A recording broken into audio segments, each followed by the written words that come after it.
नमस्कार. काय कधी विचार केला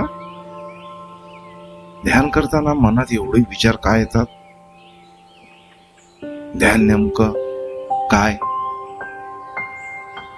आणि मनाची शांती मिळवण्यासाठी हा प्रवास कसा असतो? चला एका अत्यंत सोप्या आणि सुंदर उदाहरणातून हे समजून घेऊया. ही प्रक्रिया समजून घेण्यासाठी एक साधे उदाहरण पाहूया. समजा आपल्याला विहीर खोदायची आहे. आपण खोदायला सुरुवात करतो.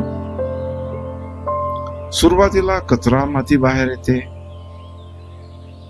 मग दगड खडे, कधी जुनी गाडलेली वस्तूही सापडते.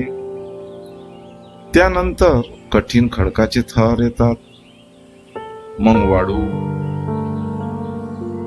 काही खोलवर गेल्यावर पाणी लागतो, पण आपण येथेच थांबत नाही, कारण हे पाणी टिकाऊ नसते. मग आपण आणखीन खोल खोदत जातो, तेव्हा फक्त दगड मुरुम रेती निघते आणि शेवटी अथक प्रयत्नानंतर निर्मळ पाणी मिळते. ध्यानाची प्रक्रिया याचप्रमाणे असते.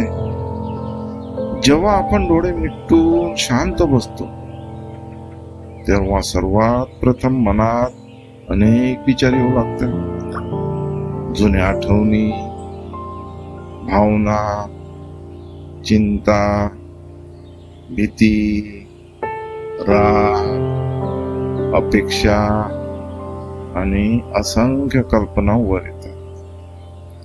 अनेकांना वाटते की हेच ध्यानातील अडथळे आहेत, परंतु खरं तर येथूनच अंतर्मनाची स्वच्छता सुरू झालेली असते.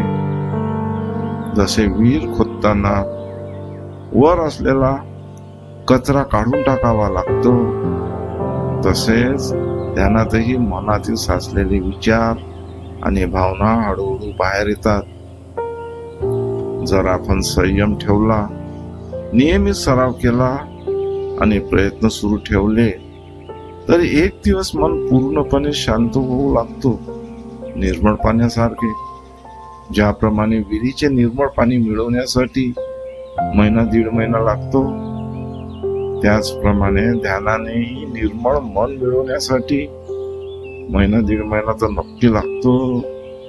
हो, त्या शांततेत आपल्याला अंतर्मनातील निर्मळ ऊर्जा, आनंद, आत्मशांतीचा अनुभव येतो. ध्यान म्हणजे काही क्षणात मिळणारी गोष्ट नाहीये. त्यासाठी सातत्य, संयम आणि विश्वास आवश्यक असते. लक्षात ठेवा, प्रत्येक दिवसाचा छोटासा प्रयत्न आपल्याला आपल्या अंतर्मनाच्या अधिक जवळ घेऊन जात असतो. म्हणूनच तर ध्यान करत राहा, स्वतःवर विश्वास ठेवा आणि शांततेच्या त्या सुंदर प्रवासाचा आनंद घ्या. धन्यवाद.